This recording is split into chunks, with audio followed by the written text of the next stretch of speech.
राधे राधे दोस्तों, स्वागत है आप सभी का आपके अपने चैनल सनातन धर्म पर। दोस्तों, भाद्रपद मास के कृष्ण पक्ष की एकादशी को अजा एकादशी कहते हैं। शास्त्रों के अनुसार जो भी साधक इस एकादशी का व्रत करता है उसके समस्त प्रकार के पाप नष्ट हो जाते हैं। उस साधक को सहस्र गोदान करने के, हजारों वर्ष तपस्या करने और तीर्थों में स्नान दान करने से भी अधिक पुण्य फल की प्राप्ति होती है। धार्मिक मान्यता के अनुसार राजा हरिश्चंद्र ने अजा एकादशी व्रत के प्रभाव से अपना खोया हुआ समस्त राजपाट, धन वैभव पुनः प्राप्त किया था। इस एकादशी पर श्री हरि का विधि पूर्वक पूजन करने से साधक को सभी सांसारिक सुख, धन, संतान, नौकरी, व्यापार, शीघ्र विवाह, सुख समृद्धि सहज ही प्राप्त हो जाती है। आज की वीडियो में मैं आपसे शेयर करने वाली हूँ कि साल 2024 में भाद्रपद मास की अजा एकादशी का व्रत कब धारण किया जाएगा, तिथि कब शुरू होगी, कब समाप्त होगी, इस एकादशी पर कौन से शुभ संयोग बन रहे हैं जिनमें पूजा पाठ करने से पूजा पाठ का दुगना फल प्राप्त होता है। साथ ही जानेंगे अजा एकादशी पर श्री हरि का पूजन कैसे करें, किस मंत्र का जाप करें और किस वस्तु का भोग लगाएं, और जानेंगे इस व्रत के पारण का शुभ मुहूर्त क्या रहेगा। इन सभी बातों की जानकारी के लिए वीडियो को पूरा जरूर देखें। वीडियो अच्छा लगे तो इसे लाइक करना न भूलें, साथ ही वीडियो को शेयर करें। यदि आप चैनल पर पहली बार आए हैं तो चैनल को सब्सक्राइब कर लें, बेल बटन को भी प्रेस कर दें जिससे नई वीडियो का नोटिफिकेशन सबसे पहले आपको मिल जाए। दोस्तों, भाद्रपद मास के कृष्ण पक्ष की एकादशी शुरू है 28 अगस्त की मध्य रात्रि में 1:20 पर और समाप्त है 29 अगस्त की मध्य रात्रि में 1:38 पर। उदया तिथि के अनुसार अजा एकादशी का व्रत 29 अगस्त दिन गुरुवार को धारण किया जाएगा। इस बार अजा एकादशी पर बहुत ही विशेष और शुभ संयोग बन रहे हैं, जिनमें पहला है सिद्धि योग और दूसरा है सर्वार्थ सिद्धि योग। सिद्धि योग सुबह से शुरू होकर शाम 6:18 पर समाप्त है। वहीं सर्वार्थ सिद्धि योग एकादशी की शाम को 4:39 से शुरू होकर 30 अगस्त की सुबह 5:58 तक रहेगा। यह दोनों योग ही पूजा पाठ के लिए शुभ माने जाते हैं। इस योग में किए गए कार्य सफल होते हैं और सुख समृद्धि की प्राप्ति होती है। इस दिन राहु काल दोपहर 1:58 से 3:34 तक रहेगा, तो इस समय आप पूजा पाठ का कार्य ना करें। दोस्तों, जो भी साधक एकादशी का व्रत धारण करते हैं उन्हें एकादशी से एक दिन पहले दसवीं तिथि में तन और मन से शुद्ध हो जाना चाहिए। दसवीं तिथि में दिन में बिना प्याज लहसुन का सात्विक भोजन करें। इस दिन भोजन में मूली, बैगन, मसूर की दाल, शहद का सेवन ना करें, ना ही मांस मदिरा लें। शाम को सूर्यास्त होने के बाद अन्न और नमक का सेवन नहीं करना चाहिए। संभव हो तो दसवीं की रात्रि में भूमि पर शयन करें। यदि संभव ना हो तो अपने बिस्तर को साफ स्वच्छ करके उस पर शयन कर सकते हैं। दसवीं से लेकर द्वादशी तिथि तक पूर्णतः ब्रह्मचर्य का पालन करें।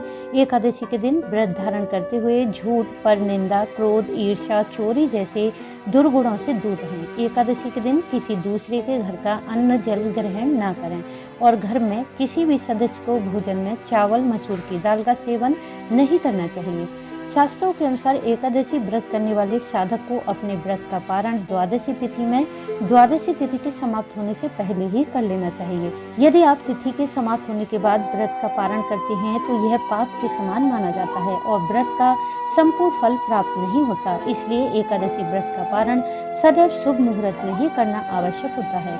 इस बार अजा एकादशी व्रत पारण का शुभ मुहूर्त रहेगा 30 अगस्त की सुबह 7:34 से सुबह 9:10 पर। एकादशी व्रत के नियमों का पालन करते हुए साधक को एकादशी के दिन सुबह जल्दी उठकर नहाने के जल में तिल और गंगा जल डालकर स्नान करना चाहिए। और क्योंकि इस बार गुरुवार के दिन एकादशी पड़ रही है तो आप थोड़ी सी हल्दी डालकर भी स्नान कर सकते हैं। गुरुवार के दिन नहाने के जल में हल्दी डालकर स्नान करने से शीघ्र ही विवाह के योग बनने लगते हैं और कुंडली में स्थित बृहस्पति दोष दूर होता है। स्नान करने के बाद साफ स्वच्छ पीले रंग के वस्त्र धारण करें, फिर सूर्यदेव को अर्घ दें। तत्पश्चात अपने पूजा स्थल में आसन डालकर बैठें। श्री हरि के समक्ष व्रत का संकल्प कर लें। यदि आपके पास पंचामृत है तो पंचामृत द्वारा श्री हरि का अभिषेक करें और पंचामृत का ही इस दिन श्री हरि को भोग अर्पित करना चाहिए। इसमें तुलसी पत्र अवश्य डालें। धार्मिक मान्यता है कि पंचामृत का भोग श्री हरि को अत्यंत प्रिय है। ऐसा करने से सुख, सौभाग्य, समृद्धि की प्राप्ति होती है। अभिषेक करने के पश्चात चंदन, पुष्प, पुष्पमाला, नैवेद्य, पीले वस्त्र, धूप दीप से विधिवत पूजन करें। एकादशी के दिन विष्णु सहस्त्र नाम का पाठ सबसे फलदायी माना जाता है। इस पाठ को श्रद्धा भाव से करने से आर्थिक स्थिति अच्छी होती है। कुंडली में बृहस्पति ग्रह से जुड़ी सभी समस्याएं समाप्त हो जाती हैं। अचानक होने वाली दुर्घटना, बुरी नजर, दुर्भाग्य से शीघ्र ही छुटकारा मिल जाता है। सभी संकट और कष्ट दूर होते हैं। संतान प्राप्ति, शीघ्र विवाह की कामना पूर्ण होती है। यदि आप इस पाठ को संस्कृत में नहीं कर पाते हैं तो हिंदी में भी विष्णु सहस्त्र नाम का पाठ कर सकते हैं, परंतु ध्यान रखें कि उच्चारण स्पष्ट होना चाहिए। एकादशी के दिन भगवान विष्णु के किसी भी मंत्र का निरंतर जाप करने से उसका फल कई गुना प्राप्त होता है। इसलिए इस दिन पूरा दिन ओम नमो भगवते वासुदेवाय मंत्र का निरंतर जाप करते रहें। पूर्ण श्रद्धा भाव से इस मंत्र का जाप करने से साधक की समस्त कामनाएं पूरी होती है। एकादशी के दिन बिना तुलसी पूजन किए आपकी पूजा पूर्ण नहीं होती, इसलिए इस दिन तुलसी में हल्दी, रोली अर्पित करें। ध्यान रखें कि तुलसी को स्पर्श न करें, थोड़ा सा दूर से ही हल्दी, रोली तुलसी में अर्पित करें। इसके बाद तुलसी के पास शुद्ध घी का दिया प्रज्वलित करें और 11 या 21 परिक्रमा करें। जो भी भोग आपके पास उपलब्ध हो, फल, मिठाई या मिश्री का भोग लगाकर आरती करें। एकादशी के दिन तुलसी पूजन करने से घर का वास्तु दोष ठीक हो जाता है, घर की नकारात्मक ऊर्जा नष्ट होती है, घर की आर्थिक स्थिति, सुख, सौभाग्य में वृद्धि होती है।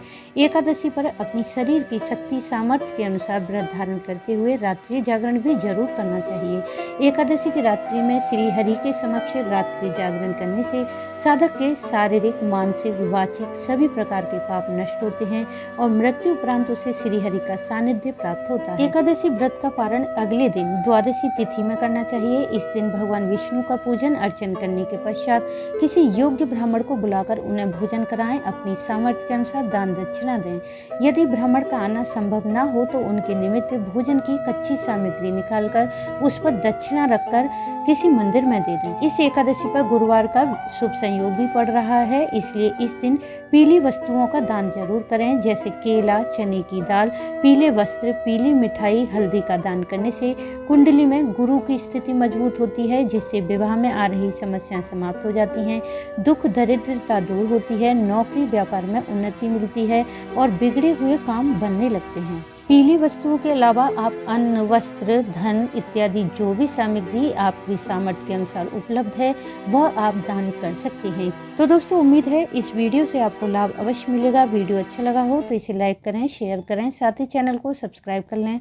वीडियो अंत तक देखने के लिए आपका धन्यवाद। राधे राधे।